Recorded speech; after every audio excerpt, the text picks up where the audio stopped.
ဇက်ရုပ်တရုတ်က iPad ကိုဖွင့်ဖို့အတွက်စကားဝတ်တွေကိုထပ်ခါတလဲလဲရိုက်ချက်နေပါတယ်။ထိပ်ပေါင်ကတော့ဒီလိုပါ။ David လို့ခေါ်တဲ့ကောင်လေးတစ်ယောက်ဟာသူ့ရဲ့ iPad ကိုဖွင့်ဖို့စ조사နေပြီမဲ့စကားဝတ်ကိုမမှတ်မိတော့ဘူးဖြစ်နေတယ်။သူစဉ်းစားမိသမျှစကားဝတ်တွေကိုရိုက်ထည့်ကြည့်ပြီးမဲ့တခုမှမှန်မလာဘူး။အဲ့ဒီနောက်ဖုန်းထဲကမှတ်စုတွေကိုပြန်စစ်ကြည့်တော့3854ဆိုတဲ့ကုတ်နံပါတ်တစ်ခုကိုတွားတွေ့တယ်။သူလည်းအဲ့ဒီကုတ်ကို iPad ထဲအမြန်ရိုက်ထည့်လိုက်ပြီးမဲ့ဒါလည်းမှားနေပြန်ရော။အခုတော့ iPad ပွင့်ဖို့ကသူ့အတွက်အရန်ရေးကြီးနေပြီ။ဘာလို့လဲဆိုတော့သူ PUBG Mobile စော့ကျင်နေလို့ပါ။အဲ့ဒီအချိန်မှာသူတကားတစ်ခုကိုဖွင့်လိုက်တဲ့အခါစကားဝတ်တွေကိုဖောက်ထွင်းနိုင်အောင်ထုတ်လုပ်ထားတဲ့စွမ်းအားမြင့် AI ဇက်ရုပ်တရုတ်ကိုတွားတွေ့တယ်။သူကဇက်ရုပ်ကိုဖွင့်ပြီးအလုပ်ပေးလိုက်တဲ့အခါဇက်ရုပ်ရဲ့လက်တွေက iPad မျက်နှာပြင်စီဥတီသွားပါတော့တယ်။ကောင်လေးကခလုတ်တစ်ချနှိမ့်လိုက်တာနဲ့ဇက်ရုပ်ဟာတစ်စက္ကန့်ကိုစကားဝတ်အခု400နှုန်းနဲ့စတင်ရိုက်ထည့်ပါတော့တယ်။စကားဝတ်တစ်ခုမှားလိုက်တိုင်းမျက်နှာပြင်ပေါ်မှာအမှတ်အသားတစ်ခုပေါ်လာပြီးဇက်ရုပ်ကတော့မနာတန်ဆက်လက်နေတယ်။ဒီအတော့တွေမှာကောင်လေးကပြင်းလာတာနဲ့ရေခဲမှုန့်စားပြီးအိပ်ပျော်သွားတယ်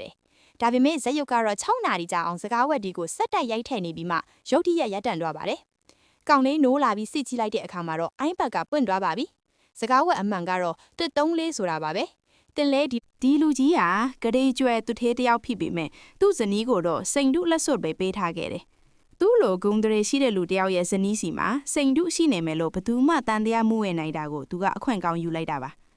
အဲ့ဒီအချိန်မှာလည်းအမျိုးသမီးဟာတခုခုကိုရုတ်တရက်နားလဲသွားခဲ့တယ်။တကယ်တော့ဒီဇနီးဆိုတာကလည်းအတူအယောင်ပါပဲ။သူမဟာမူလကဘာတစ်ခုမှအလုပ်လုပ်တဲ့အမျိုးသမီးတဦးဖြစ်ပြီးဒီတထေးကြီးဟာအပျော်ပါးမှတ်လွန်လို့ကြောက်ကက်ပြက်စီးသွားတဲ့အခါသူမကကိုလျာဝန်တန်း900နဲ့ကြောက်ကက်လှူဖို့သဘောတူခဲ့တာပါ။ဒီအယောင်ဝယ်ကိုတရဝင်ဖြစ်အောင်လက်ထပ်ပွဲအတုဖန်တီးခဲ့ကြတာဖြစ်ပေမဲ့တန်း900ဆိုတာကလည်းအပေါ်ယံပလက်ယုံတတ်ပါပဲ။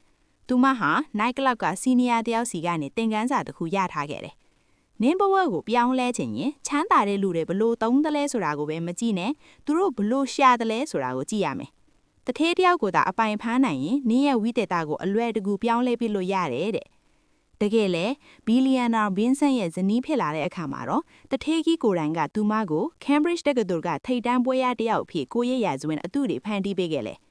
တယောက်က Cambridge အကြောင်းလာမေးရင်တော့သူမကတကယ်တော့ကျမရဲ့ thesis ကိုတခြားလူပဲရေးခိုင်းခဲ့တာ။ကျောင်းလဲမန်မတတ် fit ဟုလို့အနေခတ်ဟန်နဲ့ဝန်ခံလိုက်လိမ့်ရှိတယ်။မမျော်လင့်မဲ့အဲ့ဒီတထေးကတော့ကသူမရဲ့ရိုးသားမှုကိုသဘောကျသွားပြီးပွင့်လင်းလွန်လွတ်ဆိုကချီးကျူးပါတော့တယ်။နောက်တစ်ခါကျရင်ဒီလိုလူကြီးတွေမရှိပဲခံညားတဲ့လူငယ်လေးတွေပဲရှိတဲ့နေရာကို2ယောက်တည်းသွားကြရအောင်လို့တော့ဖိတ်ခေါ်ခဲ့သေးတယ်။အဲ့ဒီတထေးကတော့ရဲ့မိတ်ဆက်ပေးမှုနဲ့ပဲဆယ်ရာဟာအထက်တန်းလွှားအတိုင်းဝိုင်းတွေကိုရောက်သွားခဲ့တယ်။